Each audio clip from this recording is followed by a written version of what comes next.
Hey everyone, today we're going to be checking out the Western Rise Voyager Pro 25-liter backpack. Western Rise is of course well known for making some incredible travel and everyday clothing, so it was exciting when they announced that they would be releasing a backpack collection. The collection includes a larger travel-focused backpack, the 25-liter bag that I have here, a packable backpack, and a sling bag. And although all of the bags looked really interesting, the one that stood out to me was of course this 25-liter Voyager Pro, because this is a type of bag that I feel can work well in so many different scenarios. It's a great everyday bag, it could be a personal item, and it just seemed to have a really sleek style, an interesting layout. And in this video I'm going to be talking about what it's been like to test this over the past couple of weeks. I'll show you how I've loaded it out, walk through all the features, and I'll also talk about how it compares to some of the other similar bags that are currently on the market. Before jumping into the video, if you're new here, welcome. My name is Danny, and on this channel we love reviewing popular travel and everyday carry gear. If you like these types of videos and be interested in seeing more, please consider subscribing, as it helps the channel out a lot. So with all that being said, let's go ahead and jump in. Starting off with the overall aesthetic, to me the bag has a pretty modern and techy appearance. It's fairly minimal. You do have some handles and attachment points on the exterior, but for the most part, it feels like something that's going to work well in a lot of different environments, whether you're traveling, exploring a city, or taking this into the office. As far as the materials, the bag feels really solidly built. The primary external fabric is a 420D ripstop nylon that feels like it's going to offer a nice amount of durability and weather resistance. And I like that this isn't super rigid, so it's going to mold around the items that are on the inside. You also have a reinforced 630D fabric here along some points of the bag on the bottom. And you have some aqua-guarded YKK zippers all throughout that are going to also help add some extra protection from the elements. Continuing along the outside of the bag, I was happy to see that there's no loud branding. On the front, you have a couple of handles, one on each side, so you can carry this in briefcase mode. And then you have a similar style handle at the top. This one's gonna have a little bit more space. And the materials here are interesting. This is kind of a PVC feeling like material. There's not a lot of padding on this handle. It's fairly thin, and so if you're carrying it for a longer period of time, I could see this start to kind of dig into your hand a little bit. It feels well reinforced, and like the material is not going to necessarily fail, but it doesn't feel quite as premium as what's on the rest of the bag. Then you have some small attachment points here that you can pair with a carabiner to hang something on the outside of the bag. And then the bag does manage to stand up pretty well on its own when it's packed out. I was able to place it down next to me and access the compartments. Once you start to take things out and the weight shifts a little bit, you can start to notice it tipping, so you want to keep an eye on that when you place it down next to you. Moving into the capacity, this comes in at about 25 liters, which I've always found to be a really versatile size. I was able to hold all the items that I normally like to carry with me, and it still felt like I had enough space for longer days. And then because of the more kind of streamlined profile of the bag, it always felt like it hugged my back nicely, and it didn't stick out too much and never felt overwhelmingly bulky, making it great for navigating crowded areas, jumping onto public transit, and carrying onto pretty much any domestic or international airline. Taking a look at the harness system, so far the bag has been really comfortable to wear. I like how the straps have been implemented here. They have a nice amount of padding that feels really soft and broken in right out of the box. On the inside, you have a soft material, which might not be quite as breathable as maybe like an air mesh, but for the most part, I haven't felt a ton of moisture building up. And then the straps also have a pretty good width to prevent the bag from digging into your shoulders when it's a little bit more packed out.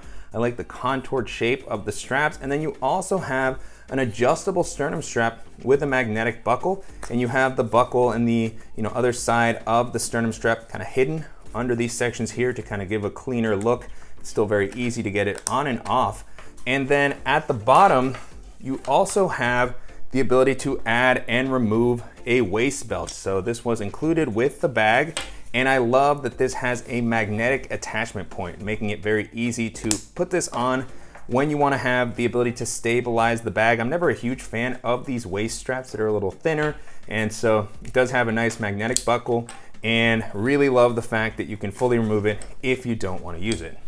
Moving into the back panel, this has also felt really comfortable. Same type of padding as what we saw on the straps, well distributed here, and I also like that there's a good bit of elevation to create this air channel to provide you with ventilation while you're walking around. And then the last thing I'll mention is that you also have a luggage pass-through here on the back that's going to allow you to rest this on a suitcase while traveling to save some weight on your shoulders. Jumping into the organizational options, you have a couple of quick access pockets. First off, at the top, I really like the implementation here. You have a well-protected zipper. With the zipper garage, you have this locking style YKK zipper, so you have to lift this up so that you can open it. Then you have a good amount of space here for the items that you're grabbing most regularly. At the moment, I have a headlamp in there, my AirPods, and I also have a charging cable for my tablet and my phone. And you have a soft lining on the inside, so this might be a good spot to toss in your phone or something more delicate while going through TSA. And on the inside, you also have some keychain management. So you have little carabiner clip that has this magnetic attachment, so you can actually take this out. I'm always a fan of this type of system as it makes it easy to get to your keys when you need to. You also have an actual keychain loop here in addition to the magnet, so you have some flexibility. Great to see that incorporated with the bag.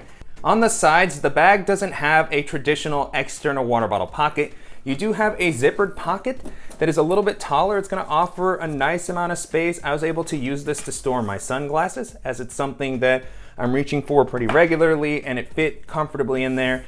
And this does have the capacity for my 20-ounce water bottle, but it starts to get pretty tight, particularly when the main areas are packed out and also on the height. So if you have a water bottle that has, kind of a taller handle, you'll probably have a little bit of trouble closing the zipper up. So you want to keep that in mind, but still nice to have this type of pocket on the exterior that can work for a couple of different use cases. And then on the other side, you have a zipper that provides access to the main area of the bag, so you can swing it around and grab what you need to without taking your bag all the way off. We'll take a closer look at this compartment in a second. And then a majority of the volume of the bag is distributed across what I would say are two primary compartments. So first you have this one on the front where the zippers go down a good amount. It's almost a clamshell style compartment, and so plenty of visibility and space here. I was able to rest a couple of the items that I'm using most regularly here. I have a packable rain jacket, and then at the bottom I have some of the pouches that I really like. The Evergood Civic Access pouch 1 liter and the Civic Access pouch 1/2 liter. Both of those fit in there comfortably, so there is some volume here. And then on the back, you also have a zippered mesh compartment, which I'm currently using to just store a Field Notes notebook. And you have a nice sleeve here on the front that has this magnetic closure to help provide some separation. Because of the amount of kind of padding that's offered here, this could be a space to store your tablet. At the moment, I'm just using it to hold my alpaca admin pouch. And then you also have this really cool compartment on the lid that has this mesh zippered opening and plenty of volume. This is where I believe you're meant to store one of the other tech slings or accessories that are part of the Voyager collection. So you have plenty of volume if you want to store it, but for me, I'm actually using this just to hold an extra packable tote bag. And then I also have my USB-C hub to charge my laptop and other devices. So big fan of just how much space is offered here. And then if you're trying to use this for minimal travel, this is a nice area to separate some things out from the primary compartment of the bag. The volume that's offered here is a little tight for one of the larger packing cubes, but you could still use this to store some of your other travel items, smaller packing cube, an extra pair of shoes, a DOP kit, and so really like the versatility that this extra compartment offers. And then moving into this back compartment, this is a top-loading compartment, but as I mentioned earlier, you can access it from the side if you want to reach some of these things a little bit more quickly. And this is going to be the section that actually has the padded laptop compartment. Before diving into that, you actually have a good amount of space here. This is probably the most spacious of the compartments as far as volume. I was able to store my Lockbeat tech pouch in there. I have my Beats Studio wireless headphones. And then at the bottom, I have the Evergood Civic Access pouch 2 liters. So kind of my typical loadout. And now with this compartment empty, you can get a better look at the inside. This would be able to handle a packing cube if I wanted to use this for minimal travel, and then combining it with the front section, I have a nice amount of versatility, for a longer weekend trip. And then on the back, you have a dedicated tablet and a laptop sleeve. And I like that these are suspended off the bottom of the ground. The tablet sleeve should be able to handle a 11 or 12-inch tablet pretty comfortably. My iPad mini fits in here easily. This one is not as padded as the laptop sleeve, but still, because it's pulled up, it feels like it's going to be protected. And then you have a magnetic flap here to keep your laptop secure and easy to access. I like that you have this pull tab here. And then Nice amount of padding. I love that it's suspended so you can drop your laptop in there. You don't have to worry about it making contact with the ground. And this is a 14-inch MacBook Pro. You can see there's plenty of leftover space here for a 15 or 16-inch laptop. And so pulling my device out. Now with the compartment empty, you can get a better look at the inside, and it comes up a decent amount. So if you happen to have a thicker laptop or you want to use a case with your device, this should be able to accommodate that. And it does feel like my device is going to be well protected while I'm running around. And then on the front of this compartment, you have one additional zippered mesh pocket that's going to be good for other tech accessories. Currently have my mouse in there as well as a portable hard drive, and I like how easy it is to see on the insides of the compartments with the mesh that was used here. So an interesting layout in this main area and throughout the rest of the bag. Great to see Western Rise trying out some new ideas with their first backpack release. And if you're looking for something that's going to offer a sleek style, solid build quality, useful organization, and that's going to work well in a lot of different environments, and this is going to be a really interesting option to take a look at. And so to wrap up, it's been a pretty great experience testing out the Voyager Pro over the past couple of weeks. You can currently purchase this on Western Rise site. It's going to come in at around $248, so definitely an investment. You are getting something that's solidly built and is going to offer a nice feature set, but there's going to be some other great bags in this price range that may be worth considering. And so as I was testing this out, the first bag this made me think of is the Bellroy Transit Workpack Pro. That one is offered in a 22 and 28 liter size, and I really like the sleek aesthetic that it has.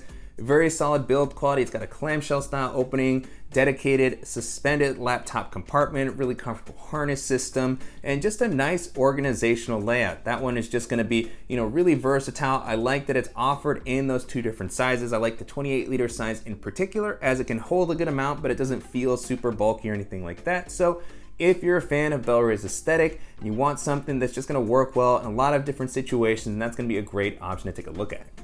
Another bag this made me think of is the Able Carry Max EDC, which is another bag that I've really enjoyed using a lot over the past year. That one is going to come in at about 26 liters, and I really like Able Carry's, techie, modern, but still a little rugged aesthetic. It's got some webbing along the exterior. The X-Pack fabric is going to offer plenty of durability and weather resistance. They have one of the most comfortable harness systems, luggage pass-through, clamshell style opening, dedicated laptop compartment. The layout on that is going to be a little bit different, but still some great options to be able to organize all of your stuff. And so if you're looking for something kind of like this, that's going to be, really comfortable and offer maybe just a little bit more space, and that's going to be a great option to consider. And then the last option that I'll mention here is the Air City Pack Pro 2, which is one of the most well-rounded bags that's currently on the market as far as the features that it offers. Very solid ballistic nylon material that's going to offer weather resistance, durability, YKK zippers, super comfortable harness system. It has the dual external water bottle pockets, nice organizational layout, clamshell layout for the main area, well padded and suspended laptop sleeve. And at 24 liters, it's kind of like this one as far as the size that can work well for as a personal item, for everyday carry, as a tech bag. So just a really, really solid bag. And if you're looking for something with a different organizational layout than this, that's going to check a lot of the same boxes, and that's going to be a great one to consider. With that being said, the Western Rise Voyager Pro holds up very well against all those options and is an impressive first offering in the backpack category for Western Rise. And if you're looking for something that's going to be durable, offer a sleek style, and a nice organizational layout, then this is going to be a really great option to take a look at.